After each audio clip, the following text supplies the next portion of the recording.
चलिए असेट और एक्सपेंस में कोई डाउट? अरे सॉरी, असेट और एक्सपेंस कोई बताएगा, एक्सप्लेन करेगा? हाँ, अरे यस नो कुछ तो बोलो भाई। No sir?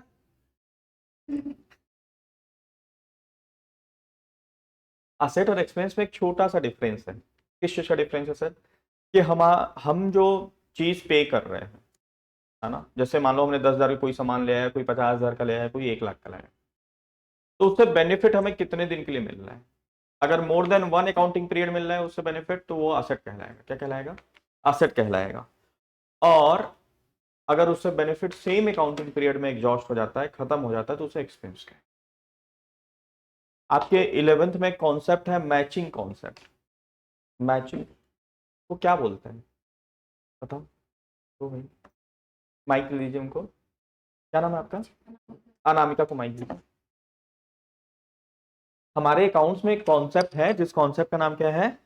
मैचिंग कॉन्सेप्ट, है ना। वो आपको बड़ा परफेक्ट बातें बताया है, जिसकी वजह से ये एक्सपेंस और असेट को अपन अलग अलग किए हैं, है ना। चलिए बताइए। देखो क्या होता है, एक आम आदमी जो रहता है ना, वो सारे खर्चे को, पैसा गया उसे खर्च मान लेता है। जैसे आज हम लोग के घर में मान लो आईफोन आप जिद किए और आपके गार्जियन ने दिला दिया आईफोन, तो ये खुशी नहीं मनाएंगे कि आज असेट आया, असेट आया, असेट आया। सबके तुम्हारे चेहरे पे खुशी रहेगी, मम्मी को भी अच्छा लगेगा आज मेरा बेटा खुश है, लेकिन फादर को थोड़ा सा कह रहेगा अरे यार इस महीने का बजट क्या हो गया, बिगड़ गया। उनको लगेगा 1.5 लाख रुपए आज क्या हो गए, खर्च हो गए।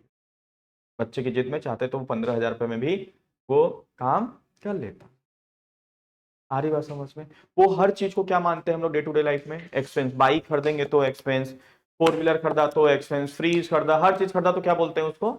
एक्सपेंस। लेकिन बिजनेस में हर चीज का या हर पैसे का जाना एक्सपेंस नहीं कहलाता। वो या तो एक्सपेंस हो सकता है या असेट हो सकता है, राइट। तो किसको एक्सपेंस बोले, किसको असेट बोले सर? जो पैसा जा रहा है, अच्छा हम पैसा किसी को भी देते हैं ना, तो बेनिफिट के लिए देते हैं। आप 1 रुपए भी, एक सिंगल कॉइन भी खर्च करते हो तो किस लिए खर्च करते हो? बेनिफिट के लिए। ऐसा कभी खर्च करते हो क्या कि बेनिफिट ना मिले और पैसे दे दिए ऐसे? नहीं सर।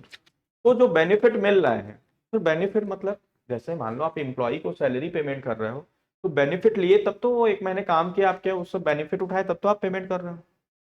मोबाइल खरीद रहे हो, बाइक खरीद रहे हो, तो उससे बेनिफिट मिल रहा है कि नहीं?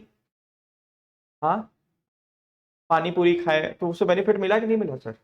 तो मिला, सेटिस्फेक्शन एक आया, एनर्जी एक आया, है ना। कि अगर उसकी वैल्यू देखनी है आपके पैसे की, तो उस समय देखना कि जब आपकी जेब में पैसा ना हो और आप पंकज चाट भंडार से गुजरे और वो स्मेल देसी घी की आ गई, बट और जिस दिन पैसा नहीं रहेगा ना, उसी दिन इच्छा बड़ी प्रबल रहती है सर, क्योंकि ये मर्फी लॉ इसको बोलते हैं कि जब जो चीज हमारे पास नहीं रहती उसकी इच्छाएं क्या होती हैं, ज्यादा रहती है। और जिस दिन जेब में पैसा रहेगा उस दिन आपकी इच्छा नहीं रहती। ये लॉ है सर, ये साइकोलॉजी है, राइट। तो ये जो बेनिफिट मिल रहा है, हम जो भी खर्च कर रहे हैं, उससे कितने दिन का बेनिफिट मिल रहा है ये आपको चेकआउट करना है। अगर उससे बेनिफिट एक अकाउंटिंग पीरियड से ज्यादा मिल रहा है तो उसे क्या बोलेंगे हम लोग? असेट।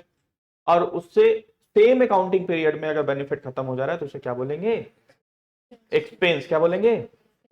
एक्सपेंस बोलेंगे, राइट। क्या बोलेंगे उसको? एक्सपेंस बोलेंगे। सर ये क्यों ऐसा करते हैं? इसके लिए कॉन्सेप्ट है मैचिंग कॉन्सेप्ट। अकाउंट में कॉन्सेप्ट है मैचिंग कॉन्सेप्ट या मैचिंग पीरियड कॉन्सेप्ट, ऐसा करके, जिसको अनामिका बताएंगे कि भाई ये क्या होता है। मैं थोड़ा सा भूल गया हूँ, अनामिका बताएंगे क्या होता है। बताओ। जब मैं कोई कॉन्सेप्ट भूल जाता हूँ ना तो हैंड ओवर कर देता हूँ बस। बताइए। क्वेश्चन याद नहीं है मुझे। हाँ, याद नहीं है। याद नहीं है? अच्छा कोई दिक्कत नहीं, मेरी बेइज्जती आज कर ही दोगे, मानोगे नहीं। कोई भी आप लोगों में से कॉमर्स के और बच्चे हैं ना? अरे ये 11th में कॉन्सेप्ट है, कॉन्सेप्ट एंड कन्वेंशन अकाउंट्स में। हाँ, अच्छा बायो, ठीक है भाई, भगवान भला करे। अरे कॉमर्स वाले और कोई नहीं है? याद नहीं आ रहा, कोई दिक्कत नहीं। तो मैचिंग कॉन्सेप्ट सेज कि अगर हमें किसी भी बिजनेस का exact profit and loss find out करना है, तो 1 साल का इनकम होना चाहिए और 1 साल का ही एक्सपेंस, तभी आपको 1 साल का क्या निकलेगा? प्रॉफिट निकलेगा। क्या निकलेगा? 1 साल का प्रॉफिट आपको पता चलेगा। अगर आपने 1 साल का एक्सपेंस लिखा है और इनकम 5 साल का लिख दिया है तो भी गड़बड़, या इनकम 1 साल का लिखा, खर्चे 5 साल का लिख दिया तो भी गड़बड़, राइट? तो भी गड़बड़ है सर। तब आपको 1 साल का प्रॉफिट पता चलेगा। आपको 1 साल का प्रॉफिट कब पता चलेगा? जब 1 साल का इनकम, जैसे आप कोई बिजनेस चला रहे हो तो आप देखो ना भाई, इस साल हमने क्या खर्च किए, इस साल हमको कितना रेवेन्यू हुआ, जनरेट हुआ, दोनों का डिफरेंस प्रॉफिट या, राइट? अब हम जो असेट खरीदते हैं उससे बेनिफिट कितने साल मिलता है, या वो 1 साल का खर्चा है क्या? जैसे आपने अगर ये मोबाइल खरीदा और मान लो आपको लगता है कि ये मोबाइल 5 साल चलेगा, आपको लगता है, मतलब कंपनी इस पे देती है कि भाई 5 ईयर चलेगा, तो ये 1 साल का खर्च नहीं है, ये कितने साल का खर्च है? 5 साल का। इसलिए इसको हम एक्सपेंस नहीं बोलेंगे, एक्सपेंस लिखे बोलेंगे तो पीएनएल में आ जाएगा, इसको पहले असेट बोलेंगे और इसको डाल देंगे बैलेंस शीट में। और उसमें जो 1 ईयर का वैल्यू हर साल यूज कर रहे हैं तो इसकी वैल्यू कम हो रही है ना, वो 1 ईयर की जो वैल्यू कम हो रही है उसको डेप्रिसिएशन वर्ड यूज करते हैं, और वो वाला पार्ट हम पीएनएल अकाउंट में। तब हमें 1 साल का क्या पता चलता है? प्रॉफिट पता चलता है, या एक्सपेंस पता, लॉस पता चलता है, या प्रॉफिट। क्लियर बात इतनी? मैं क्या समझाना चाहता हूं? मैचिंग कॉन्सेप्ट क्या बोलता है? मैचिंग कॉन्सेप्ट कहता है कि अगर आपको एक फाइनेंशियल ईयर का प्रॉफिट पता करना है, प्रॉफिट एंड लॉस, तो 1 साल का ही इनकम लिखो, 1 साल की एक्सपेंस लिखो। जिनको ये आइडिया नहीं है, बहुत से आपको बता दूं बिजनेसेस इसलिए बंद हो जाते हैं क्योंकि वो उस फील्ड के हैं नहीं सर, अकाउंट फील्ड के। जैसे उन्होंने, और स्टार्टअप इसलिए बंद होता है सर, जैसे मान लो उन्होंने 50 लाख रुपए लगा के बिजनेस चालू किया, पहले साल आया 10 लाख रुपए मात्र, बोलेंगे, अब उनसे कोई गार्जियन पूछ लिया कि भाई कितना प्रॉफिट लॉस हुआ, तो ये नहीं कह रहा है कि वो क्या जोड़ेगा कि अरे इस बार लगाया हमने 50 लाख रुपए, जिसमें असेट भी है, एक्सपेंस सब मिला के आया कितना? 10 लाख। इस साल तो हम 40 लाख के लॉस में चले गए, क्योंकि ऐसा, और वहीं से डिमोटिवेट होकर धीरे से क्या कर देते हैं? बंद कर देते हैं सर, क्योंकि वो ऐसा नहीं है। आप 50 लाख जो खरीदे हो सकता है उसमें से 45 लाख का असेट है, जिसका डेप्रिसिएशन है, वैल्यू ही आपको खर्चा मानना है, वो खत्म नहीं हो गया अभी, उसकी लाइफ है सर। सारी बात है। और उसी तरीके से कॉन्सेप्ट है गोइंग कंसर्न कॉन्सेप्ट। कौन सा कॉन्सेप्ट है? Going concern. Going, concern. तेज बोलो, गोइंग, तेज बोलो भाई, going concern. Concept, going concern concern. Concept. ये कॉन्सेप्ट क्या कहता है? People may come, people may go, but company is for business is forever. Very good sir. Going concern concept कहता है कि हम ये मान के अकाउंटिंग करते हैं कि हमारा बिजनेस, या हम कोई भी बिजनेस स्टार्ट करते हैं तो ये मान के करते हैं कि हमारा बिजनेस इनफिनाइट पीरियड तक चलता रहे, है ना?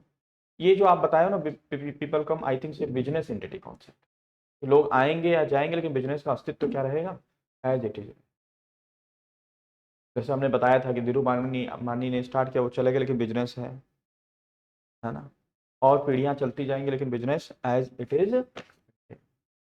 तो गोइंग कंसर्न कॉन्सेप्ट सेज कि हम जो बिजनेस चलाते हैं तो ये मान के चलाते हैं या कि हमारा बिजनेस इनफिनाइट पीरियड तक चलता रहा। ये मैचिंग कॉन्सेप्ट का जन्म कहां से हुआ वो मैं समझाना चाह रहा हूँ। मैचिंग कॉन्सेप्ट कहां से आया, राइट?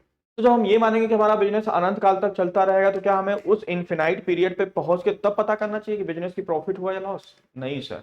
एक टाइम इंटरवल पे हमें, जैसे आप लोग की पढ़ाई एलकेजी से स्टार्ट हो जा रही है, प्री नर्सरी से स्टार्ट हो जा रही है, तो जब आप आईएएस का एग्जाम देंगे या लास्ट एग्जाम्स जो रहेगा, जो भी आईएएस पीसीएस व्हाटएवर जो है, उस समय आपका एग्जाम होना चाहिए, बीच में एग्जाम नहीं होना चाहिए। नहीं सर, हमें बीच में भी एग्जाम्स देते रहना चाहिए कि हमारा परफॉर्मेंस कैसा है। इसलिए क्लास बन गया एलकेजी, यूकेजी, 1 2 3 4 5 6 7 8 9 10। तो उसी तरीके से इन्फिनाइट पीरियड पहुंचने पे हमको profit and loss find out नहीं करना है, एक टाइम इंटरवल पे पहुंच के करना है, जिससे हम अपना इवेल्युएशन कर सके, राइट? तो उस टाइम पीरियड को क्या किया गया, इस इनफिनाइट पीरियड को क्या कर दिया गया, एक छोटे छोटे पीरियड्स में बांट दिया गया, छोटे छोटे पीरियड में बांट दिया गया। दैट इज कॉल्ड, वो क्या कहलाया गया सब? फाइनेंशियल ईयर कहलाया। क्या कहलाया? 1 अप्रैल से 31 मार्च।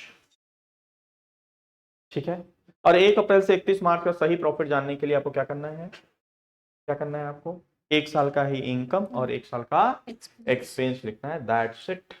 तब आपको 1 साल का प्रॉफिट पता चलेगा। इसलिए असेट को हम लोग प्रॉफिट एंड लॉस अकाउंट में नहीं लिखते हैं। असेट की वैल्यू जो 1 साल में कम हुई है वही पार्ट डेप्रिसिएशन बोल के हम लोग प्रॉफिट एंड लॉस अकाउंट में लिखते। क्लियर है?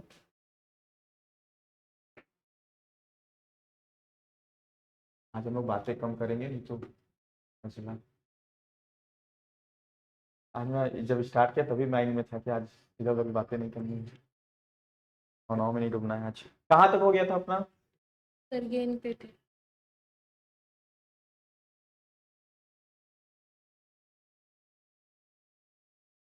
सर इनकम जिसमें profit from operating and non operating activities से मिला के होता है। ऑपरेटिंग मतलब जो हमारा रेगुलर बिजनेस है, नॉन ऑपरेटिंग मतलब जो रेगुलर इनकम नहीं है, साइड का इनकम बोल सकते हो। और आप लोगों को बताया था कि नॉन ऑपरेटिंग का अपना एक अलग क्या है, आनंद है। एक अलग क्या है उसका, आनंद है। ठीक है, क्योंकि वो ऐसा लगता है कि बिना हमारे एफर्ट्स के वो पैसे हमें क्या हो गए, मिल गए। प्रॉफिट क्या है sir? Profit income from operating activities, gross profit या net net profit. Profit, right, gross profit और नेट नेट। प्रॉफिट। ठीक है, जो हमारे ऑपरेशन है। तीसरा gain, gain. Profit by irregular और नॉन नॉन रेगुलर। प्रॉफिट किससे मिल रहा है सर? इरेगुलर से मिल रहा है सर। और है तो ऑपरेटिंग ही, लेकिन वो इरेगुलर नेचर। ऑपरेटिंग है लेकिन वो क्या है, इरेगुलर। सर जैसे जैसे मान लो मेरा एक टेबल या बेंच टूट गया, राइट, और उसको हमने किस में लगा दिया सर, किस में लगा दिया, OLX में लगा दिया और उसको बेच दिया। बेचने के बाद हमें प्रॉफिट मान लो कुछ हो गया सर। सर पुराना असेट बेच के प्रॉफिट हो सकता है? यस, हो सकता है, नहीं हो सकता है? सर जैसे मान लो वो बेंच हमने 2000 खरीदा, डेप्रिसिएशन चार्ज किया 1500 हो गया, फिर डेप्रिसिएशन अगली चार्ज किया 1000 हो गया, फिर डेप्रिसिएशन चार्ज किया 500 रुपए हो गया, और उसको अलग में 800 में लगाया, 700 में डील डन हो गया, तो 200 रुपए हमें क्या हो गए? मतलब हमारे हिसाब से उसकी वैल्यू कितनी है, 500, लेकिन बिका कितने में, 700, तो 200 रुपए क्या हो गए सर, प्रॉफिट हो गए। बट क्या हमारा बेंच, अच्छा वो बेंच जो है हमारे ऑपरेशन में यूज हो रहा था कि नहीं हो रहा था? Yes sir. लेकिन क्या हमारा काम बेंच बेचना है क्या? रेगुलर काम है क्या कि हम सुबह आए आज कितना बेंच बिका है बताओ? नहीं सर, राइट। तो that is irregular operational income but irregular nature, that is called gain. Gain. अगर आप लोग कनेक्ट कर पाओ मेरी बात तो आप डेप्रिसिएशन के चैप्टर्स में अक्सर आता था gain on sale of furniture and picture, कभी ये वर्ड नहीं आता था profit on sale of furniture and pictures, क्या वर्ड यूज आता था, गेन। गेन। आ रही बात समझ में? तो गेन मतलब होता है सर, है तो ऑपरेशनल इनकम लेकिन वो कौन से नेचर का है, इरेगुलर नेचर का। And the last one is the loss, जब हमारे एक्सपेंसेस ज्यादा हो जाते हैं हमारे इनकम से तो क्या हो जाता है, लॉस। क्या हो जाता है?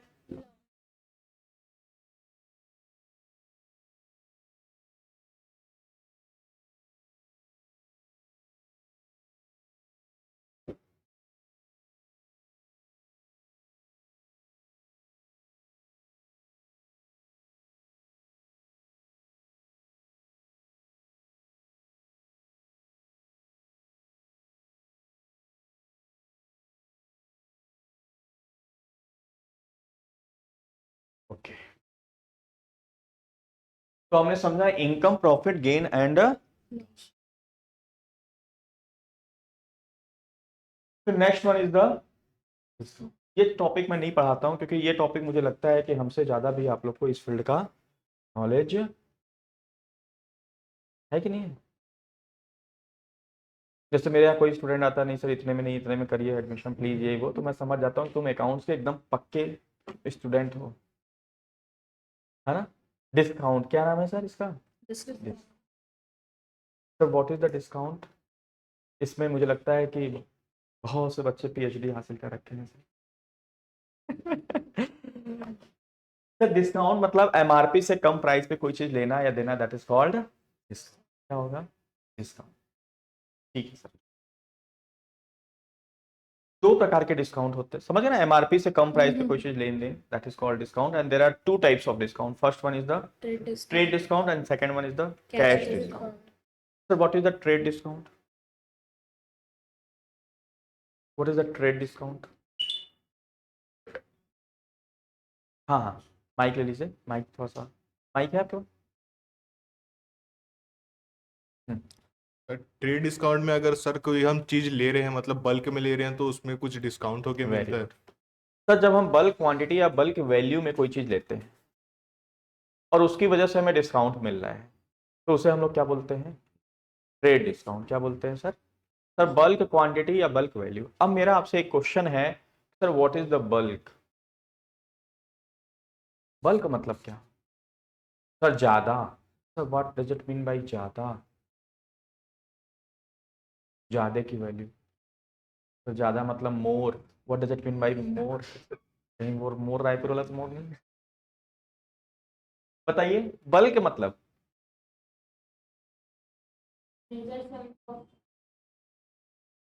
राइट, तो व्हाट इज मेजर? नहीं कुछ तो भाई देखो क्या होना चाहिए, जब तक आपको सही परफेक्ट आंसर ना मिले, थ्योरेटिकल अपन नहीं पढ़ रहे हैं कि बुक में लिखना है ये आंसर देना है। अगर हमसे कोई क्रॉस क्वेश्चन पूछ लिया कि भाई what does it mean bye bulk, आपके पास परफेक्ट आंसर होना चाहिए। पढ़ाई का वही मतलब है, अगर उस पढ़ाई में आप रिसर्च किए हो तो। और अगर वो पढ़ाई, जो पढ़ाई केवल पास होने के लिए या पढ़ के बस लिख के पास होने के लिए किए हो, जैसे मैं अक्सर कोई भी चीज़ पढ़ता हूँ, मेरे पास मुझे बहुत टाइम लगता है कोई भी चीज़ लाइक करने में। तो कोई लोग बोलता है मैं आधे घंटे में ये टॉपिक कवर कर लिया, मुझे वही टॉपिक कवर करने में 3-4 घंटे लग जाते हैं सर। क्योंकि मुझे जब तक उस पर्टिकुलर वर्ड का रियल मीनिंग नहीं पता पर चल जाता, मतलब मैं कॉन्फिडेंट नहीं हो पाता, सेटिस्फाइड नहीं हो पाता, तब तक मैं उस पर रिसर्च करता रहता हूँ कि नहीं इसका क्या प्रॉपर मीनिंग है। तो बल्क मतलब क्या? अब तो आप लोग, मतलब हम लोग बड़ा लकी हैं कि हमारे पास क्या है? एआई है सर। अब गूगल में कहाँ कोई सर्च करता है, कुछ क्या दिया है सर? एआई। और इतनी बेहतरीन चीज है, अगर आप इसका यूज करना जान गए ना, हालांकि आपको इस कोर्स में बहुत सी चीजें बताऊंगा। अब एआई की बात उठी तो थोड़ा सा कुछ डिस्कस कर लेते हैं इस पे। तो सर दो टाइप्स की एआई होती है, और आप लोग से रिक्वेस्ट है कि as soon as possible AI को अपने लाइफ में इम्प्लीमेंट करिए, अगर आपको इस कंपटीशन भरी लाइफ में ऊपर उठना है। आपके काम को बड़ा इजी कर देगा सर। एआई से ना दो चीजें हो रही हैं। एक तो 99% लोग डर गए हैं सर कि मेरी जॉब चली जाएगी, ये हो जाएगी, डर पैदा कर दिया है सर, या मैं उतना टेक्निकल साउंड नहीं हूँ। और दूसरा तबका क्या है कि अरे वाह एआई आ गया, ये एक अपॉर्चुनिटी है हमें क्या करने का, तो पैसा बनाने का एक अपॉर्चुनिटी। तो हमें देखना है कि हमें कौन सी तरफ अपने थॉट्स लेवल को लेके जाना है। मतलब आज थॉट्स लेवल की बात नहीं करेंगे भाई, क्लास निकल जाएगी। तो सर दो टाइप्स की एआई होती है। कितने टाइप्स की एआई होती है सर? दो टाइप्स। एआई मतलब समझते हैं ना, आर्टिफिशियल इंटेलिजेंस। ऐसा इंटेलिजेंस जो आर्टिफिशियल मतलब ह्यूमन नहीं है, वो आर्टिफिशियल उसे बनाया गया है। तो एक होता है जनरेटिव एआई, और एक क्या होता है? एजेंटिक एआई, एजेंट के द्वारा। तो what is the difference between the generative AI and agentic AI? कोई बताएगा आप लोगों में से? थोड़ा सा कोई नहीं? मेरा आप लोग से हम्बल रिक्वेस्ट है कि अपनी लाइफ का 24 आवर्स में से ज़्यादा नहीं, 1 आवर एआई पे दीजिए। अगर आपको लाइफ में आगे बढ़ना है, मतलब इस साथ चलना है। अगर आप 1 घंटे एआई को नहीं दे रहे हैं, तो हो सकता है कि आप किसी भी काम को जो 6 घंटे, 8 घंटे, 10 घंटे या महीनों में कर रहे हैं, अगर आप ये नॉलेज स्किल सीख लें, तो आपका काम क्या हो जाएगा? बड़ा ही इजी तरीके, इजी और बड़े ही पावरफुल, जो आपकी कल्पना से बाहर है सर। तो एक होता है एजेंटिक एआई और एक होता है जनरेटिव एआई। दोनों में अंतर कोई भी, देखो क्या होता है ना, दोनों तरफ से बातचीत करोगे ना तो मुझे बड़ा अच्छा लगता है कि अरे हाँ, मतलब एक सिंसियर है और एक मतलब ठीक है मैच्योर्ड बच्चे को पढ़ा रहे हैं। और इस तरीके से पढ़ोगे कि पता तो है लेकिन हम नहीं निकालेंगे। दूसरी श्रेणी, सर हमें पता है, हम बगल वाले को बताएं लेकिन हम नहीं, ऐसा नहीं करना है सर, गलत ही बताओ लेकिन बताओ। बताने से क्या होगा कि आपका आंसर्स देने की हैबिट जनरेट होगी, जो कि आपके लिए बड़ा ही इंपॉर्टेंट है सर। अगर नहीं पता है तो कोई दिक्कत नहीं है, तो भी आपको अगर उसके वर्ड से लग रहा है कि हाँ ये जो आंसर हो सकता है, देखो क्या नाम है एक का, जनरेटिव एआई, और एक का नाम क्या है, एजेंटिक, मतलब एजेंट बोलते हैं ना। आजकल बहुत करोड़ों रुपए कंपनी लगा रही है एआई एजेंट बनाने के लिए। What is the AI agent? Sir जो जनरेटिव एआई है ना, जैसे chat GPT is the generative AI. ये ना आप जो इनपुट दोगे, आपसे इनपुट पूछेगा। जैसे मैं इससे पूछूं कि भाई मेरा ये एक इंस्टीट्यूट है जिसमें मैं टैली जीएसटी ट्रेनिंग देता हूं, और इस इंस्टीट्यूट में मैं क्या करूं जिससे हमारा बिजनेस क्या हो जाए, बूस्ट कर जाए। तो आपसे पूछेगा ये आपके रायपुर में मतलब कितने इंस्टीट्यूट्स हैं, ये हैं, ठीक है, आप क्या क्या चीजें ऐड ऑन करने का सोच रहे हो, वो हमसे पूछेगा। और हम जो जो आंसर उसको देंगे, उस आंसर्स के बेसिस पे वो क्या करेगा, हमको मतलब जो जो इनपुट देंगे उसके बेसिस पे रिप्लाई करके आंसर देगा। This is called generative AI. मतलब एआई टूल्स के अंडर में कुछ पहले से रूल्स फीड कर दिए गए हैं, और आप जो इनपुट डालते हो उस रूल्स के साथ वो मैच करता है, और उसके हिसाब से वो क्या दे देता है, आंसर। राइट, वो क्या देता है, आंसर देता है। दिस इज कॉल्ड जनरेटिव, मतलब उसमें पहले से डेटा भरा पड़ा हुआ है, उसको लर्न किया, मतलब एलएलएम एक होता है, मतलब उसको क्या दिया गया है सर, लार्ज लैंग्वेज मॉडल, उसमें मॉडलिंग या उसमें डेटा डाल दिया गया है, बस वो क्या कर रहा है, डेटा के साथ आप जो क्वेश्चन पूछ रहे हो उस डेटा के साथ मैच कर रहा है। देखना जब उसको कोई इनपुट देते हो ना, फिर जब दोबारा उससे क्वेश्चन पूछते हो ना कोई अलग टाइप का, लेकिन वो जो पुराना इनपुट दिया उसके हिसाब से आंसर देने लगता है। इसलिए हमेशा चैट जीपीटी में जब भी क्वेश्चन करें तो न्यू वो करें, न्यू चैट, क्या करें कि आपके पुराने डेटा के साथ वो कनेक्ट करके, नहीं समझ रहे ना, पुराने डेटा के साथ। जैसे मैंने ये पूछा, फिर मैं उसका अगेन पूछूंगा ना कि टैली ट्रेनिंग बेस्ड इंस्टीट्यूट क्या है, तो रायपुर का बताएगा। क्यों? क्योंकि इसके पहले हमने क्या क्वेश्चन किया है, रायपुर से रिलेटेड। लेकिन अगर मैं न्यू चैट करूंगा और उसमें लिखूंगा कि बेस्ट इंस्टीट्यूट क्या है, तो ऑल ओवर इंडिया का बताएगा। तो हमेशा जब उससे क्वेश्चन करना है तो न्यू चैट करके, है ना। तो this is called generative AI. और एक होता है एआई एजेंट। सर ये क्या होता है, ये आपका एज अ एजेंट की तरह काम करता है। ये आपसे बेवकूफों की तरह क्वेश्चन नहीं पूछेगा कि आप क्या क्या करना चाहते हो, क्या क्या इंस्टीट्यूट्स में आपकी सोच क्या है, मतलब क्या क्या एड ऑन करना चाहते हो, नया बुक क्या, ये सब चीजें ये नहीं करेगा सर। ये एज अ एजेंट की तरह काम करेगा, रिसर्च करेगा। ये जितने भी वेबसाइट्स हैं किसके, हमारे कॉम्पिटिटर्स के, ऑल ओवर इंडिया में जो बेस्ट बेस्ट इंस्टीट्यूट्स है उसको क्या करेगा, ये जो है कंपेयर करेगा। फिर हो सकता है जो है इन सारी चीजों को वो रिसर्च करके आपको आंसर देगा, सजेस्ट करेगा। वो आपसे क्वेश्चन नहीं पूछ के, उसके बाद डेटा नहीं है कि क्वेश्चन आपसे पूछेगा आपके इनपुट के हिसाब से, वो खुद रिसर्च करेगा और आपको फिर क्या करेगा, सजेशन।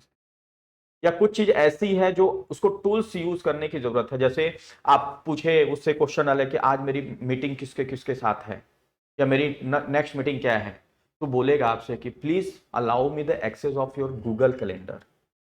चैट जीपीटी से पूछोगे तो क्या बोल देगा, this is your personal data, I can not access फलाना डेटा, दैट्स इट। क्योंकि वो किस पे काम कर रहा है, उसके पास जो इनपुट है। बट एआई एजेंट जैसे मानस, मानस क्या है, एक मानस सुना है आपने, जैसे चैट जीपीटी एआई है ना, उसी तरीके से मानस एआई आता है, राइट। तो मानस एआई क्या है, वो जैसे अलग अलग एआई अलग अलग चीजों के लिए बनाए गए हैं। जैसे चैट जीपीटी बेसिकली किसके लिए बना गया है सर, टेक्स्ट के लिए बना गया है, कि आप कोई टेक्स्ट पूछ रहे हो उसका। फिर गूगल का जेमिनाई है, उसमें जो है एक नैनो बनाना है, वो इमेज के लिए बनाया गया है। सोरा या कई है डेली है, वो वीडियोज वीडियोज के लिए बनाए गए हैं सर। तो जो चैट जीपीटी नाम क्या है, चैट, आप चैटिंग जो कर रहे हो उसी का आंसर। उसी तरीके से मानस है सर, वो क्या है, एआई एजेंट है। वो आपसे पूछेगा कि प्लीज एक्सेस मी, हालांकि प्लीज वर्ड यूज नहीं करते वो लोग, उसका भी लॉजिक बता रहा हूं। Access me the your Google calendar by which I can reply you. तो आप उसको अलाउ एक्सेस कर दोगे तो आपके गूगल कैलेंडर का सब कुछ एक्सेस करेगा और बता देगा आज आपकी इतने बजे इनसे मीटिंग है, इतने बजे इनसे मीटिंग है, इतने बजे इनसे मीटिंग है ना। और उससे फिर आप क्रॉस क्वेश्चन किए कि पहले मुझे कितने से किससे मीटिंग करना चाहिए, कब कब पूरा प्लान बना दो, तो पूरा क्या कर देगा, प्लान। और इवन वो बताएगा कि हम ये प्लान बनाने में किस किस चीजों पे रिसर्च करके बनाए हैं। तो ये एज जैसे होते हैं ना बड़े बड़े लोगों के एक क्या बोलते हैं उसको, हाँ, जैसे मुकेश अंबानी हो गए, इन लोग क्या, इन लोग के पास भी 24 घंटे है, हमारे पास भी 24 घंटे हैं, लेकिन हम अपने 24 घंटे में से मैक्सिमम टाइम्स क्या करते हैं सर, प्लान बनाने, ये वो प्लान करना। इन लोगों के सर प्रॉपर क्या होते हैं सर, जैसे चीफ मिनिस्टर है उसके पास क्या है, वो खुद बैठ के प्लान बनाएगा, नहीं सर, पूरे सेक्रेटरी लोग बैठे हैं पूरा प्लानिंग करके, हर चीज करके, पूरा एवरीथिंग उनको अपडेट करना कि सर आज आपका ये है, इतने बजे इतने ये है, इतने बजे यहाँ पे लैंड करना, इतने बजे ये है, इतने मिनट पे इतने। हम लोग की तरह थोड़ी नहीं, आज थोड़ा सा आलस फील हुआ, चलो आज वैसा नहीं है सर उन लोग का, वैसा चक्कर नहीं है, एक एक सेकेंड नपा तुला है सर, इतने बजे से इतने बजे तक, इतने बजे से इतने बजे तक, इतने बजे। तो वही काम कौन कर रहा है सर, जो पहले प्लानर रहते थे उनके साथ असिस्टेंट रहते थे, वो काम कौन कर रहा है सर, आपका एआई एजेंट कर रहा है। इतना परफेक्ट आपको आंसर देगा कि आपके अंदर मतलब अच्छे अच्छे एक्सपर्ट आंसर नहीं दे, अच्छे अच्छे एक्सपर्ट, मतलब वो हर चीज बता देगा, सर ये करिए। जैसे आप हम उससे पूछोगे कि भाई मुझे आईएएस का एग्जाम देना है या ये फला एग्जाम देना है, बताओ मुझे किस तरीके से प्रिपरेशन करना चाहिए, या एक जो क्वालिफाइड स्टूडेंट होता है या क्वालिफाइड कैंडिडेट करता है उसका क्या स्ट्रेटजी, किस स्ट्रेटजी से करना चाहिए, वो ऐसा स्ट्रेटजी बना के देगा जो आप कल्पना से आपके क्या रहेगा, बाहर रहेगा, यार इस लेवल का भी हो। और जैसे ही वो उस पर काम करोगे ना तो एक अलग लेवल पर क्या आएगा, आपको कॉन्फिडेंस आएगा कि हम जिस लेवल की तैयारी कर रहे हैं वो कर रहे हैं, अगला, और वहीं से उसी दिन सक्सेस का क्या हो जाएगा सर, आपका ग्राफ बढ़ना। आपको बता दूं चाहे किसी फील्ड की सक्सेस हो, वो मेहनत पे केवल डिपेंड नहीं करता सर, मेहनत तो बहुत लोग कर रहे हैं। जब तक आप जो भी काम कर रहे हैं और अंदर से कि इंट्यूशन नहीं आया कि नहीं हम जो कर रहे हैं वो औरों से क्या है, अलग है, या भगवान ने मुझे, बहुत लोग इस तरीके से साइकोलॉजी बना लेते हैं, बहुत लोग इस तरीके से बना लेते हैं कि जो है हमको गॉड गिफ्टेड है ऑब्जर्वेशन करने का, तो गॉड गिफ्टेड नहीं है, आपने डेटा डाल रखा है यहाँ पे अपने माइंड में, दो टाइप से डेटा डाल रखा है। एक बंदा ने डेटा रखा है, हम कोई भी चीज पढ़ते हैं तो जल्दी भूल जाते हैं, और ये बचपन से ही डेटा डाल रहा है, तो दिमाग भी क्या कर दिया सर, रिवायर करके वैसे काम कर रहा है। एक ने डेटा डाला, हम जो चीज लर्न करते हैं वो हमें काफी टाइम तक याद रहता है। और बच्चे, और ये कैसे डेटा आता है, ऐसा नहीं कि मन में सोच लिए हो गया, कभी कोई आपके साथ सर्कमस्टांसेस हो गया, दो लोग हो, तीन लोग हो, अरे यार वो क्या नाम था उस बंदे का, अरे मुकेश नाम था, जो बोला आंसर दिया ना मुकेश, उसको एक कॉन्फिडेंस, अरे इनको याद नहीं है, मुझे क्या है। तो ऐसा दो चार घटनाएं हुई जिसकी वजह से आप माइंड में क्या कर लिए। और मान लो तीन लोग हैं, दो लोग खट से बताए मुकेश नाम था और आप नहीं बता पाए, उसी दिन से दिमाग में क्या सेट कर लिया, यार मेरा दिमाग क्या है, थोड़ा सा वीक है। या दो चार जगह आपने सामान कहीं, बहुत लोग क्या करते हैं सामान भूल जाते हैं, सब पर्स कहीं भूल गए, कहीं मोबाइल भूल गए, कहीं कुछ भूल गए, और दिमाग में कर लेते हैं क्या, हमारी मेमोरी क्या है, वीक है। तो वही धीरे धीरे धीरे क्या कर लेता है सर, वर्क करना चालू कर देता है। तो बल्क क्या है, एआई क्लियर है ना आप लोग को, क्या है इस पर भी हम लोग बहुत नहीं, देखो हर चैट जीपीटी भी पेड है, एआई भी है, जेमिनाई उसके, लेकिन बेसिक फीचर सबके क्या हैं, फ्री हैं बेसिक फीचर्स। फिर अब जो आपका रेगुलर काम है, ये आपको लग रहा है जैसे उनका एक क्या है लाइट मोड है और एक क्या है प्रीमियम मोड है, तो लाइट मोड तो फ्री है, जिससे आपको एक ओवरऑल आइडिया लग जाएगा कि भाई इसका यूज क्या करना है। फिर आपको बोलेगा कि अगर आपको और ऐसा रिसर्च करना है, जैसे आपको जापान जाना है या आपको फॉरेन जाना है, या मैं रायपुर में सर्च किया उसका, मानस से पूछा कि भाई कि मुझे जो है, चैट जीपीटी को भी सेम प्रॉम्प्ट दिया, और सेम प्रॉम्प्ट किसको दिया हमने, मानस को दिया। चैट जीपीटी को हमने दिया कि भाई मुझे रायपुर में अपनी वाइफ के साथ 7 डेज का क्या करना है, एक रिलैक्सेशन प्लान बनाओ कि मैं थोड़ा सा एक्सप्लोर कर सकूं रायपुर। उसने पूरा बना दिया, मतलब चैट जीपीटी नॉर्मल बताए, वो लिस्ट दे दिया, बूढ़ा तालाब, मरीन ड्राइव हो गया।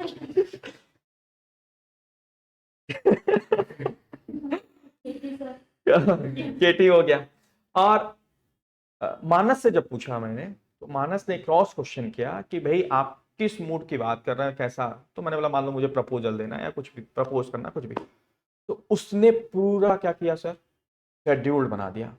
इतने बजे से इतने बजे तक यहाँ पे जाएंगे, फिर उसके बाद आप मायरा होटल्स बुक करेंगे, फिर उसके बाद यहाँ पे इतने बजे से इतने बजे जाएंगे, फिर ये जगह पे जाएंगे, यहाँ प्रपोज कर सकते हैं। पूरा उसने क्या कर दिया सर, लिस्ट। और उसने बताया कि कौन सा होटल बुक करेंगे, कहाँ पर नाइट स्टे कितना, वो पूरा सबका एकदम क्या कर दिया सर। लोग इसके लिए सर इवेंट प्लानर रखते हैं बड़े बड़े घरों में। हम आप नहीं, अलग की चीज है, लेकिन हो सकता है आप लोग भी रखते हो, मैं थोड़ा गरीब टाइप का हूं तो सॉरी फॉर दैट। तो लोग सब प्लानर रखते हैं सर। जैसे हनीमून में जाना है या कोई प्रोग्राम जाना है, तो उस समय तो क्या है, अपना मानी से कम फील तो करते नहीं है ना। तो उस समय तो कम, तो उसमें प्लानर रख देते हैं भाई हमारा एक एक मिनट्स क्या हो सर यूज्ड हो, और हम अच्छे से एंजॉय। पता चला कि आपके पास 2 दिन का समय है, जिसमें 1.5 दिन लगा दिए, कौन से होटल में जाएं, कहाँ जाएं। या 4 लोग से पूछ रहे हो कि भैया यहाँ कहीं घूमने का जगह है क्या, या गूगल में मार दिए और गूगल दिखा तो दिया, लेकिन वो परफेक्शन के साथ नहीं दिखाया, तो पूरा टाइम वेस्ट हो गया। तो आपका पार्टनर सोले यार कहाँ फंस गए। आ रही बात समझ में। तो लोग प्लानर रखते हैं कि हमारा टाइम इसी यूज हो। इन द सेम वे ये क्या कर दिया सर, आपका एजेंट आपको पूरी चीजें बता दी, पूरा चीजें। तो आपके टूल्स का हो सकता है, आपके पर्सनल डेटा जब उसको परमिट करेंगे, तो आपका पर्सनल डेटा सब कुछ यूज करके, रिसर्च करके आपको हर चीज एकदम क्लियर। चैट जीपीटी एआई के साथ है कि एआई से? हाँ सॉरी, चैट जीपीटी एआई के साथ ही एआई से? नहीं एआई क्या है, एआई एक साइंस का नाम है, आर्टिफिशियल इंटेलिजेंस। क्या है, आर्टिफिशियल। तो चैट जीपीटी भी एआई है, मानस भी एआई है। एआई एक क्या है, जैसे हम बोले मैथ्स, मैथ्स क्या है, एक सब्जेक्ट है, क्लास 3 का मैथ्स एक लोग बना रहे हैं, एक क्लास 4 के बना रहे हैं। तो एआई क्या है, एक साइंस है, टेक्नोलॉजी है। तो चैट जीपीटी हो गया, जेमिनाई हो गया, परप्लेक्सिटी हो गया, तमाम एआई टूल्स हैं, जिसका आप यूज करना अगर आप सीख गए, तो आप बहुत अच्छे से अपने वर्क को क्या कर सकते हो, काम कर सकते हो। ठीक है सर। तो ट्रेड डिस्काउंट, बल्क क्वांटिटी में आपसे पूछ रहा था what is the bulk quantity. अच्छा, बल्क में ही अपने ही बातें हुई कि कैसे आपको सर्च करना चाहिए चैट जीपीटी का यूज करके, है ना। तो bulk is always decided by the seller. तो 2 पीस भी बल्क हो सकता है, 200 पीस भी बल्क नहीं हो सकता है। अगर कहीं पे ऑफर लगा हुआ है बाई 2 गेट 1 फ्री या बाई 2 गेट 3, तो 2 पीस बल्क हो गया। और कहीं पे लगा है कि by 200 piece then you will get 10 piece extra, in that case 199 piece is not bulk। सारी बात समझ में। तो बल्क क्वांटिटी या बल्क वैल्यू कौन डिसाइड करता है सर, सेलर डिसाइड करता है। आ रही बात समझ में। उसी तरीके से बल्क वैल्यू भी कौन डिसाइड करता है सर, सेलर।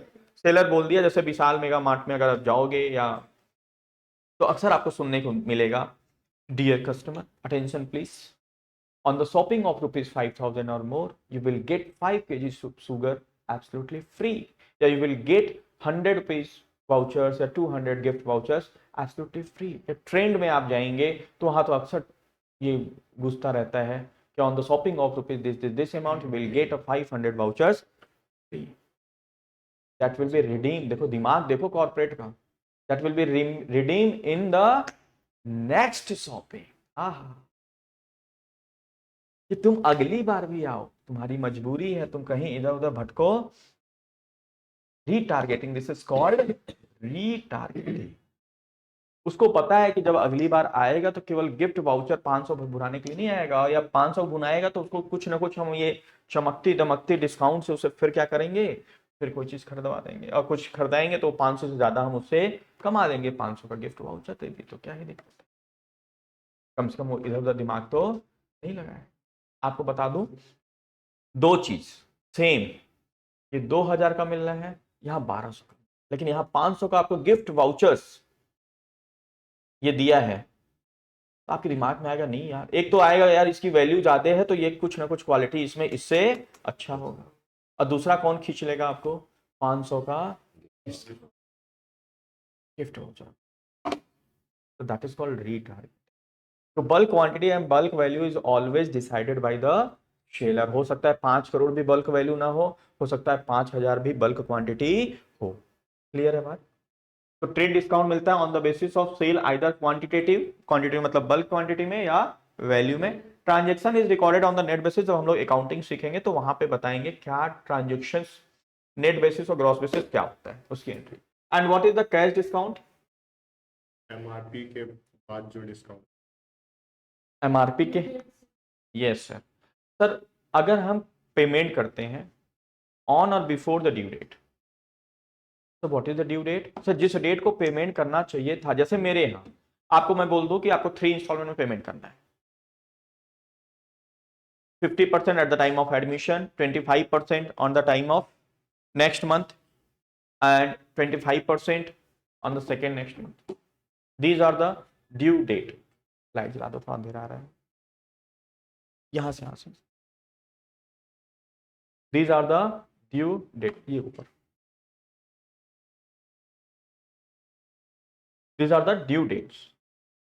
ठीक है, लेकिन मैं एक क्लॉज और ऐड कर दूं, if you pay at the time of admission 100% amount, then you will get 10% extra discount। What is the 10%? is cash discount, क्योंकि आप ड्यू डेट से क्या कर रहे हैं, पहले पेमेंट। तो क्यों लोग सीडी देता है? एक तो लिक्विडिटी बढ़ जाती है, दूसरा बैड डेट्स होने के चांसेस क्या हो जाते हैं, कम हो जाते हैं। क्लियर है? और इसकी एंट्री जो होती है ग्रॉस बेसिस पे होती है। किस पे होती है? ग्रॉस बेसिस पे। परफेक्ट है? तो इस तरीके से बड़ा ही इंपॉर्टेंट टॉपिक था चैप्टर नंबर 3। आपसे रिक्वेस्ट है, कल संडे है सर, एकदम ध्यान से इस चैप्टर 3 को रिवीजन करिए, 2 बार 3 बार 4 बार 5 बार जितनी बार कर सकते हैं। वीडियोस को देखिए जिससे ये सारे कॉन्सेप्ट आपके क्या रहे हैं, बिल्कुल क्रिस्टल क्लियर। ठीक है, अब आते हैं सर हम लोग चैप्टर नंबर,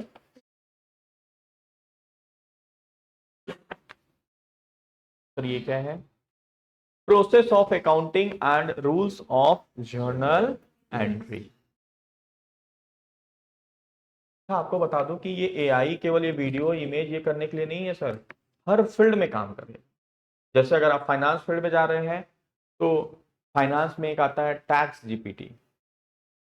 ऐसे तमाम एआई टूल्स है जो किस में काम करते हैं सर, जैसे आप एक नोटबुक एलएम है जिसमें आप क्या कर सकते हो, जैसे उसमें किसी भी कंपनी का फाइनेंशियल स्टेटमेंट दे दिए उसको और उसको बोल दिए कि भाई इसको आप क्या करो, पूरा एनालाइज करके दो, डैशबोर्ड बना के दो, तो वो क्या करेगा, पूरा एनालाइज करके डैशबोर्ड बना के वो फाइनेंशियल स्टेटमेंट किसी कंपनी का 25-50 पेज का 1-2-3 पेजेस में, डैशबोर्ड समझते हो ना आप लोग, जो ग्राफ टेबल बार इन सब में दिया रहता है, जिससे कोई भी डेटा मिल जाए 100 लाइन का और उसको ग्राफ में कोई दे दे 1 लाइन का, कौन सा ज्यादा रीडेबल है सर, ग्राफ वाला।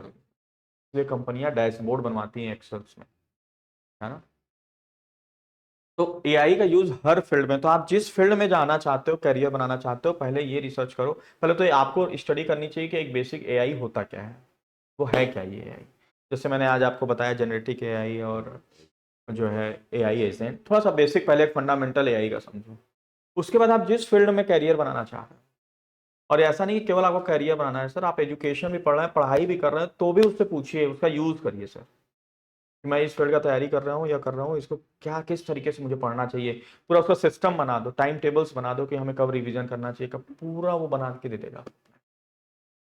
ठीक है, तो उस पर्टिकुलर फील्ड में यूज होने वाले एआई को रिसर्च करिए कि भाई ये एआई जो है हमारे फाइनेंस फील्ड का है, या अगर आपको किसी भी फील्ड में जाना है, और उस एआई को पढ़ना और उसको इम्प्लीमेंट करना क्या करिए, चालू करो, तब आपको काम करने का। एआई से लोग वो नहीं हो रहे हैं, मतलब आपको बता दूं एआई से डरना नहीं है सर। क्या कंप्यूटर के पहले, कंप्यूटर जब नहीं था, तो जब कंप्यूटर आया तो क्या सबकी नौकरी चली गई क्या?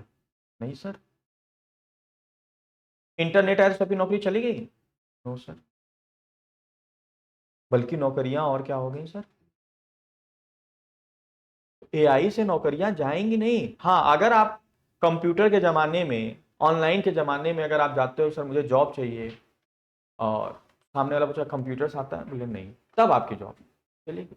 कि आप अपने आप को अपडेट नहीं करेंगे, तब आपके जॉब के लिए प्रॉब्लम।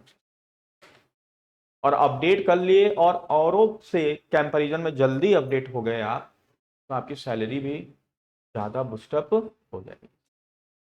ऐसा तो आपको अपडेट होने की जरूरत है, जो लाइफ लॉन्ग से नया नया चीजें आती रहेंगी। अपडेट से अगर भागोगे तो फिर तकलीफ है।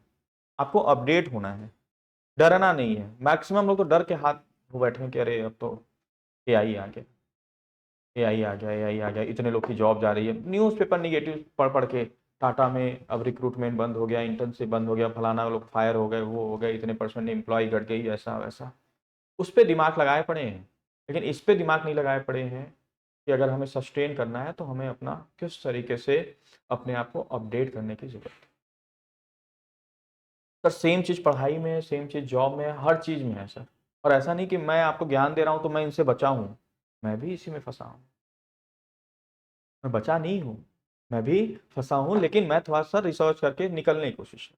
ऐसा नहीं कि आई है तो मुझे डर नहीं लगा, अरे यार ये आई आ गया, कहीं ऐसा पूरा एजुकेशन सिस्टम ना बिगड़ जाए, ये हो जाए, वो हो जाए, आना पता चला ऑफलाइन सिस्टम ही खत्म है ना, तो हमारा क्या होगा। तो डर सबको लगता है ना, लेकिन हमको उसके बारे में थोड़ा सा दिमाग को शांत करके समझना चाहिए कि उससे हम किस तरीके से इसको सॉर्ट आउट कर सकते। तो एआई का ज्ञान लेना चालू करिए भाई, एआई बहुत ही इंपॉर्टेंट है, डरना नहीं है सर। एआई में आपको मैच्योर होना है। अगर आप अपडेट नहीं करोगे अपने आप को तो तकलीफ है। अपडेट बहुत ज़रूरी है सर, अपने आप को करना, अपडेट नहीं करेंगे तकलीफ। So chapter number 4, that is the process of accounting and rules of journal entry. So what is the process of accounting? जैसे आपने साइंस से पढ़ा होगा, आप लोग बायो वाले हो ना, कोई बोला ना बायो, लाइफ साइकिल प्रोसेस। तो what is the life cycle process? अब बोल मत देना, अब मैं कॉमर्स का हो गया तो लाइफ साइकिल प्रोसेस मतलब कि कोई भी क्रिएचर्स कहाँ से जन्म ले रहा है और कहाँ पे पूरा उसका बर्थ से लेके डेथ तक, that is called life cycle process. उसी तरीके से अकाउंटिंग प्रोसेस होता है सर। अकाउंटिंग कहाँ से जन्म ले रहा है, मतलब कहाँ से स्टार्ट हो रहा है और कहाँ पे एंड हो रहा है। उसके 5 प्रोसेस है। कितने प्रोसेस है सर? 5 प्रोसेस है। पहला जर्नल एंट्री, दूसरा लेजर्स मतलब पोस्टिंग, पहला recording the business transaction through the journal entry, फिर classifying the transaction through the ledgers, third summarising of business transaction event with the help of trial balance, trading and profit and loss account and. अच्छा sir, इसमें ये जो बार बार word आता है business transaction and events, इनका क्या मतलब है? बिजनेस ट्रांजेक्शन और बिजनेस इवेंट, ट्रांजेक्शन तो फिर भी थोड़ा बहुत आप समझ पा रहे होगे, इवेंट मतलब, ट्रांजेक्शन मतलब पहले बताइए। ट्रांजेक्शन मतलब क्या हो गया? लेन देन, वेरी नाइस। बिजनेस से रिलेटेड लेन देन सर।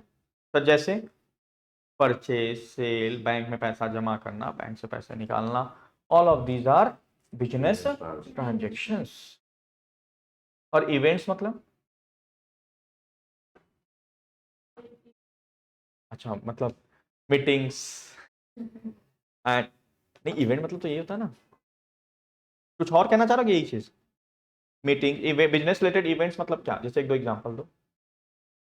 और कोई सेमिनार हो गया। हाँ, वर्कशॉप, सेमिनार, यही ना? नहीं sir, transactions involve two parties. जैसे बैंक में पैसा जमा करो तो एक बैंक है और एक आप है, आपका पैसा जमा हो, बैंक से पैसे निकाल रहे हैं, दो पार्टी हो गया। परचेज कर रहे हैं, एक सप्लायर एक आप हो, सेल कर रहे हो एक कस्टमर एक आप। But events does not involve two parties, it happens in the organization automatically, like depreciate होना मशीनरी का, मशीनरी का ब्रेक डाउन होना, ये सब क्या है सर? बिजनेस के इवेंट्स हैं, राइट। और ये फिनेंशियल नेचर के होने चाहिए, मतलब जिनको आप पैसे में कंपेयर, पैसे में मेजर कर सके, दैट इज कॉल्ड इवेंट्स। अब जैसे मान लो फॉर एग्जांपल मुकेश अंबानी जी ने एक मीटिंग्स बुलाई अपने स्टाफ से और भर भर के अप्रिशिएट किया, ये हमारे नवरत्न है, ये हमारे ये है, ये हमारे फ्लाई, इनकी वजह से हमारी कंपनी आज इतना ग्रो, ये वो।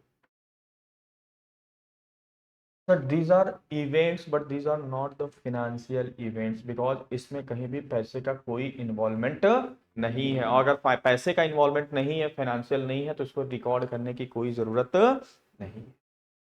लेकिन अप्रिसिएशन के साथ साथ अंबानी जी क्या किए कि ये हमारे नवरत्न हैं, इनको इनकी वजह से हमारी कंपनी ग्रो की है, इन्होंने अपने दिन रात लगाए हैं, पूरी जिंदगी लगा दी हमारे बिजनेस को बढ़ाने में, और आज मैं इन लोगों को एक एक फ्लैट की चाबी गिफ्ट के रूप में।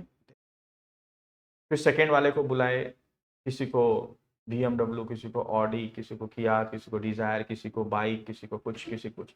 तो these are the financial events. इसमें किस चीज का इन्वॉल्व हो रहे हैं? पैसे। तब इसको रिकॉर्ड करने की जरूरत है, गिफ्ट एंड प्रमोशनल एक्सपेंसेस। आ रही बात समझ में? तो हमें क्या रिकॉर्ड करना है sir? Transactions and event, business से रिलेटेड होना चाहिए एंड फिनेंशियल नेचर के।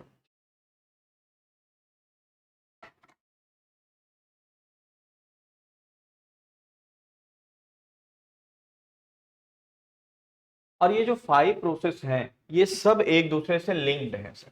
तो सबसे पहले जर्नल एंट्री, जर्नल एंट्री के हेल्प से लेजर, लेजर के हेल्प से ट्रायल बैलेंस, और ट्रायल बैलेंस के हेल्प से trading and profit and loss account and balance sheet. Total 5 चीज बनाते हैं सर अकाउंट्स में: journal entry, ledgers, trial balance, trading and profit and loss account and balance sheet. और इसमें से जो सबसे पहला स्टेप है वो क्या है सर? और ये सबसे इंपॉर्टेंट स्टेप्स है, क्योंकि ये फर्स्ट स्टेप है और पहला स्टेप गड़बड़ तो पूरा आगे का। जैसे मान लो यहां से आपको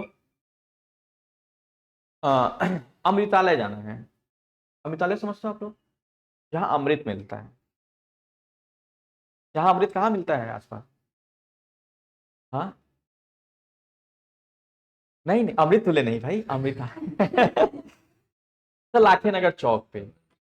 हाँ देखो, वो समझ गया सर, डेली वहां उसका जाना है ना? समझ गया ना मैं क्या कहना चाह रहा हूँ?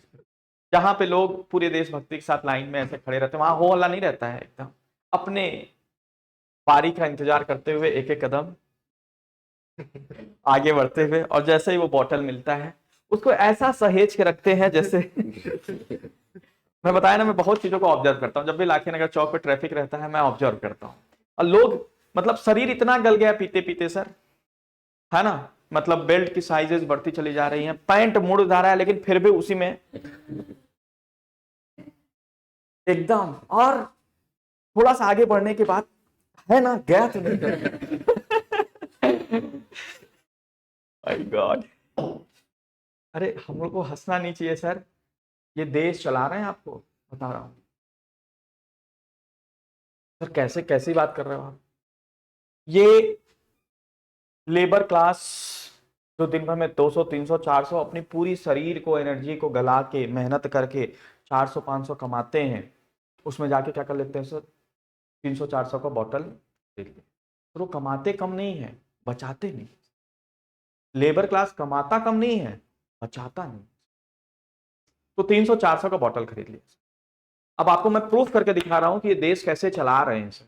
हम लोग जो हंसते हैं ना सर, उसको, उनकी कुर्बानी को तो हम लोग ध्यान नहीं दे रहे हैं सर। सर क्या करूं ये लोग जो बॉटल खरीद लिए सर 300 400, सर इस पे ना 300% का टैक्स है इन बॉटल्स में सर। हायर रेट से टैक्स है सर। उस 300 में 100 का सर दारू मतलब लीकर्स है, और 200 रुपए क्या है? टैक्स है सर। सोचो, जो व्यक्ति 300 400 कमा रहा है, वो अपने कमाई का 200% सरकार के खाते में दे रहा है, और सरकार इसी पैसे का यूज करके इंफ्रास्ट्रक्चर बना रही है, हम लोग यूज कर रहे हैं सर।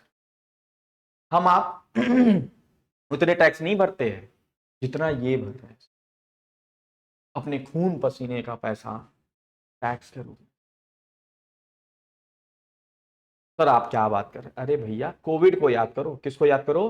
कोविड को। गवर्नमेंट को ये चिंता नहीं हुई कि सब्जी का एक ऐप बना दें, दाल चावल रोटी सब्जी का ऐप बना दें, जरूरी सामानों का ऐप बना दें। उनको किसकी जरूरत पड़ी? क्यों आर्थिक चरमरा गया व्यवस्थाएं? तो लीकर बेचने का ऐप बनाया उन्होंने सबसे। कि आप टेंशन मत लो, कोविड में बाहर निकलने की जरूरत नहीं है, हम होम डिलीवरी करते हैं। हमारी बात समझ में सर, उनको मैक्सिमम रेवेन्यू इन्हीं सब चीजों से आती है, पेट्रोल, लीकर, डीजल, इन सब से आता है सर। इसीलिए जीएसटी इस पे अप्लीकेबल नहीं है, आपको बता दूं। इनको जीएसटी के दायरे, जब मैं जीएसटी पढ़ा रहा था तो बोले सर गवर्नमेंट को शर्म नहीं है, वो दारू वारू पे जीएसटी नहीं लगा रही है, दारू या शराब पे या पेट्रोल, लीकर, इन सब पे नहीं लगा रही है, और आम चीजों पे लगा रही है। मैं बोला ये लगा नहीं रही है, स्टेट गवर्नमेंट ने दिया ही नहीं, बोला आप सब पे जीएसटी लगा दो, लेकिन हम 2-3 चीज आपके हक में नहीं देंगे। मोदी जी 2-3 चीज हम आपके हक में नहीं देंगे। जब मोदी जी ने पूछा क्या नहीं दोगे, तो पहला लीकर, पेट्रोल, डीजल, इसमें जो सिस्टम टैक्स पहले चलता था वही सिस्टम। सर क्यों? क्योंकि बताना पड़ेगा सर, जैसे जीएसटी है, बिल बन रहा है या बताया गया है कि जीएसटी का रेट 5%, 12%, 18, अभी तो 5, 18, 28, 28 शायद नहीं है, 5, 18, 40, 0%। अब 300% टैक्स है सर, उसमें बताना पड़ेगा। और मान लो इनको पता चल गया यार मैं जो चीज खरीद रहा हूं उसमें 300% टैक्स भर रहा हूं, अभी तो क्या है इंक्लूसिव ऑफ ऑल टैक्सेस लिखा रहता है और पता नहीं चलता। अब उसमें रेट पता चल जाए इनको कि 300% हम क्या कर रहे हैं, सर ये स्ट्राइक करने लगेंगे सर, स्ट्राइक करने लगेंगे। कितना पैसा हमसे टैक्स के रूप में वसूला। पेट्रोल डीजल क्या है सर, 30 रुपए, 25 रुपए, 30 रुपए की चीजें हैं सर, ये इस पे टैक्स लगा के 100 रुपए हमको बेचा जा रहा है। तो ये चीजें को इन्होंने क्या किया, जीएसटी के दायरे से बाहर किया। तो जो मैक्सिमम रेवेन्यूज आती है वो किससे आती है सर, इन सब चीजों से। और इसको 2 ही लोग दान दे रहे हैं, मतलब 2 लोग कर रहे हैं सर, एक तो हायर क्लास, वो लेकिन उनका ठीक है सर, वो ज्यादा कमा रहे हैं तो इट्स ओके, लेकिन हमें कुर्बानी किसकी याद करना चाहिए, इन लेबर क्लास की सर, जो अपने वो क्या किए सर, वो बड़े अपर क्लास, मतलब 2,000 का बॉटल, 5,000 का बॉटल, तो दिन में 5 लाख कमाए, 5,000 दे दिए, और 5,000 में से 2,000 3,000 गवर्नमेंट दे दिए सर। कोई कितना परसेंट दिए सर, 1/8% भी नहीं दिए अपने कमाई का। जो 1 लाख रुपए पर डे कमा रहा है वो 1,000 दे भी दिया तो कितना दिया सर, 1%। लेकिन इनका देखो, असली देशभक्ति इनका देखो सर, 400 में 300, सब अपनी कमाई का, वो भी कमाई कैसी सर, मतलब खून पसीने वाली कमाई, उसका 75% दिन भर बेचारे कमाते हैं ईमानदारी से, एकदम शांत मुद्रा में जाके, मोदी जी ये अपने पैसे को देते हैं सर वहां पे, आज मैं इतना कमाया हूं और इसका ये इतना परसेंटेज है। तो असली देशभक्त कौन?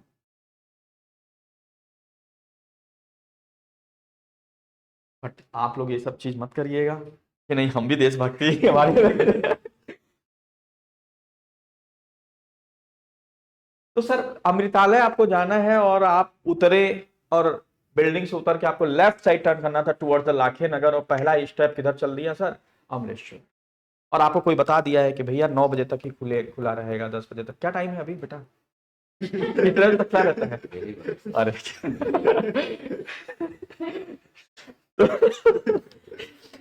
आपको पहला कदम आपको अरे होता है सर, मैं बता रहा हूं, जैसे हम लोग 4-5 फ्रेंड उधर नया रायपुर के साइड में गए ढाबा वाबा पे, तो उसमें एक लोग थे जिनको वो पार्टी का मतलब ही वही समझते हैं सर,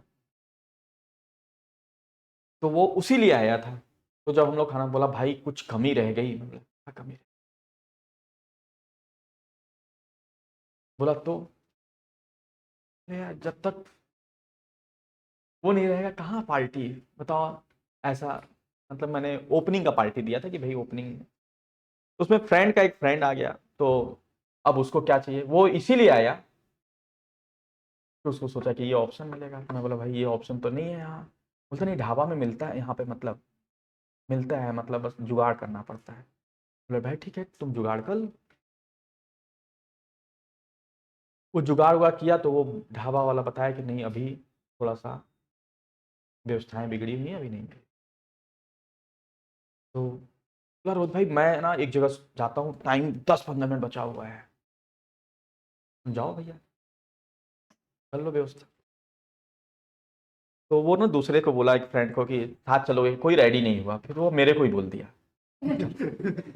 चलो साथ चलो आप, जल्दी करो भैया बहुत लेट हो रहा है, जूनियर था, भैया जल्दी करो लेट हो रहा है, ऐसा वैसा बंद हो जाएगा। मैं उसकी तड़प को ना झेल नहीं पाया, मेरे पे वाह इतना एकदम सॉफ्ट रिक्वेस्टफुली। तो मैं बोला था चल भाई, मेरे को दया आया, मैं चल, मैं पीछे बैठा, तो पीछे बैठा तब कुछ देर बाद मुझे पता चला कि मैं कितनी बड़ी गलती अपनी लाइफ से कर दिया। उसमें वो फुल स्पीड हाईवे पे, मैं बोला ये प्रभु, मैं बोला गौरव रुक जाओ भाई, धीरे चलो। अरे कुछ नहीं होगा भैया, मैं आज तक नहीं गिरा। भैया पूरा फुल स्पीड, ये लेफ्ट राइट लेफ्ट राइट। मैं उसको समझाया, जब देखा 1 मिनट वो नहीं मानना, फिर मैं हनुमान चालीसा पढ़ना मैं बोला प्रभु आज सही सही पहुंचा दो। और वो ना जैसे ही पहुंचा वैसे वो शटर गिरने वाला था, मतलब वो गाड़ी का स्टैंड भी नहीं लगाया, मतलब भैया पकड़े रहो, मैं बसता हूँ, दौड़ते भैया रुको रुको रुको रुको रुको रुको। फिर वहां सामान लिया, लेने के बाद हे भगवान, जीवन से बढ़ के। और एक और महाशय है, मैं नाम तो नहीं बोलूंगा, हम लोग वाइजैक गए थे, वो भी जूनियर था।